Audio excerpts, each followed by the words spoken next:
Salut les champions, j'espère que vous allez bien. C'est votre élément voilà, qui est encore pimpant toujours. Je viens encore vers vous pour la énième fois. Voilà, l'occasion est tout trouvée pour faire une petite analyse chap-chap du groupe A. C'est vrai que nous sommes pays hôtes.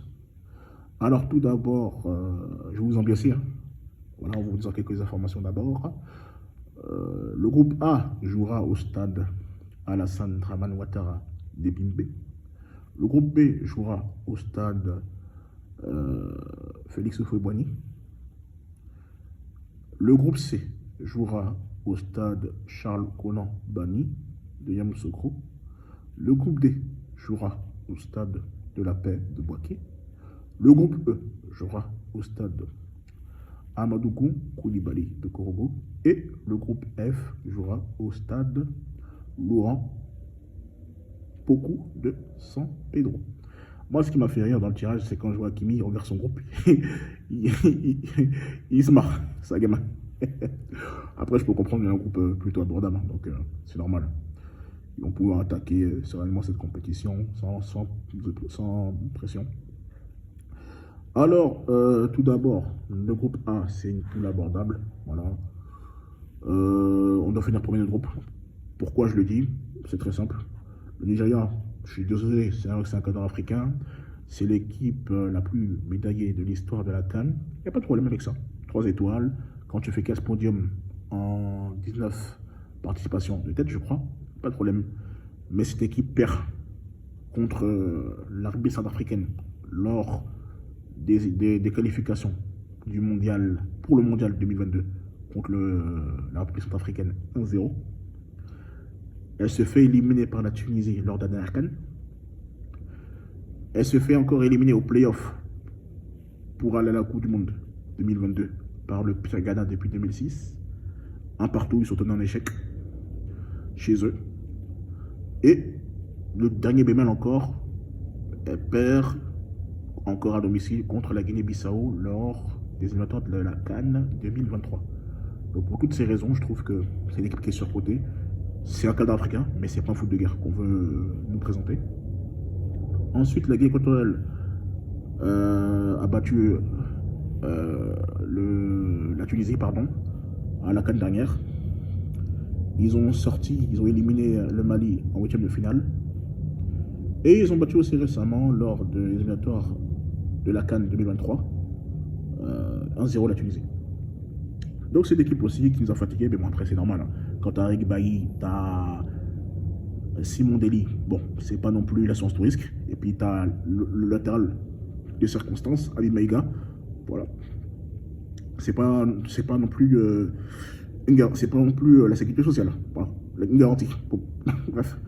En tout cas, au complet, on va battre ces équipes-là. Inch'Allah. Et puis après aussi, il y a la Guinée-Bissau qui avait fessé correctement après la CAN 2021, 3-0, cette équipe des Guinée équatoriale. Donc faisons attention, ils ont battu le Nigeria aussi 1-0. Donc ça va pas être une promenade de santé, ça va pas être une partie de plaisir. On n'a jamais affronté cette équipe de Guinée-Bissau, enfin de tête, hein, je pense pas. Mais respectons nos adversaires, mais on doit finir premier, voilà. Voilà, imiter sa maman. Voilà. Il n'y a pas d'humilité ici, on doit être premier. Ces 3 équipes sont pas meilleures que nous, voilà, sincèrement. Respectons ces équipes-là. Voilà. Si elles sont là, c'est qu'elles méritent d'y être. Mais si on nous complète, on est au-dessus. Voilà. Le Nigeria, c'est bien beau, c'est une truc de feu, d'accord, mais défensivement, c'est moyen. Ils n'ont pas une attaque de haut, ils n'ont pas un milieu de terrain extraordinaire, ils n'ont pas une défense de ouf. Voilà. Et puis contre les gros, ils perdent encore. Ça perd contre le Cameroun. Je crois que c'était après la CAN 2019, pardon. Ils perdent en match amical 0-1. Ils rejouent 4 jours plus tard encore 0-0. Cette même équipe du Cameroun, on les avait tapés avec une équipe B 2-1. L'Algérie les bat 3 fois d'affilée à la CAN 2019 et 2 matchs amicaux. Ils avaient joué contre le Nigeria. Ils les ont encore battus. Je crois que c'était avec un but d'écart encore. Donc cette équipe d'Algérie qu'on a surclassée à la dernière CAN 3-1. Sans Seko Fana, comment il s'appelle, Zahel qui est sur le banc. Voilà. Donc, si on veut être champion d'Afrique, on doit regarder tout le monde droit dans les yeux, on doit avoir peur de personne. Et voilà. Moi, j'ai pas peur de quelque chose. Hein. Le seul gars qui me fait peur, c'est Gasser avec ses compos bidons. Voilà, c'est lui qui me fait peur. Mais si les gars, ils jouent avec la grinta, on joue à notre niveau et surtout on a notre effectif au complet, Inch'Allah, la CAN va rester à la maison et on va prendre et on aura une 3e étoile sur le maillot. Inch'Allah. C'est ça mon souhait le plus ardent. Maintenant, on doit travailler et en plus on a 2 tests pour vraiment peaufiner les derniers réglages.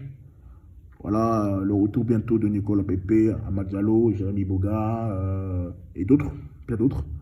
Donc j'ai confiance. J'ai confiance. Donc n'ayons pas peur. On ne va pas être champion d'Afrique si on a peur déjà. Voilà. Vous avez envie de sortir. Donc franchement, restons concentrés. Respectons tous nos adversaires. Ça passe qu'en a domicile, qu'on va mettre une fessée à tout le monde. Moi, j'y crois pas à ça. Aujourd'hui, le niveau africain, c'est un niveau homogène. Il n'y a pas d'équipe vraiment qui surclasse les autres. C'est plutôt, je trouve que c'est très équilibré. C'est une carte vraiment plutôt ouverte. Il n'y a pas de raison, si on joue à notre meilleur niveau et qu'on joue avec la grinta, qu'on ne gagne pas ces 4. Moi, je ne sais pas pourquoi les gens ont peur, en fait. Voilà, perdre même le match d'ouverture, ça fait quoi? Tu peux gagner les 2 matchs et puis être premier. Donc, le monde ne peut pas tomber. Hein. Le monde ne va pas finir parce que la culture perd à domicile sa canne. Donc voilà, mais en tout cas, donnons-nous les moyens, jouons avec nos meilleurs joueurs, et surtout avec la grinta. Et j'espère que ce Gassé-là, ce Gassé-Cagnon-là, qui ne m'assure pas confiance, il ne vaut rien, ça c'est mon produit, hein. Il ne peut rien créer. Si on gagne la canne, Inch'Allah, c'est parce que c'est les gens qui ont voulu jouer, hein. C'est pas lui. Hein. Donc c'est pas Gassé-Cagnon. Donc bref, pas plus Gassé-Cagnon. Bref. Sur ce, je vais vous laisser. Régalez-vous. En tout cas, je sais que les gens vont caler. Je ne dis pas le nom de quelqu'un. Donc, quand vous finissez de jouer vos ballons là, rentrez chez vous. Moi aussi.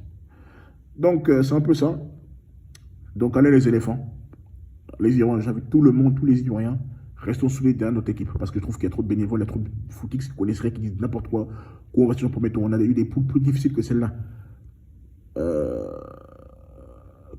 Et puis on a toujours survécu. Hein. À part 2017. Bon, là, c'est normal, on était en fin de cycle. Et on était par terre. Mais hormis ça, depuis 2006, on n'a jamais sorti le premier tour. Hormis la CAN 2017, qui est une anomalie. Qui est l'exception qui confirme la règle. Le reste, on va sortir de cette poule-là, tranquille. Et puis après, des matchs à mort vont commencer. Donc on doit finir premier pour être tranquille. Et puis après 7 matchs, 7 finales à jouer.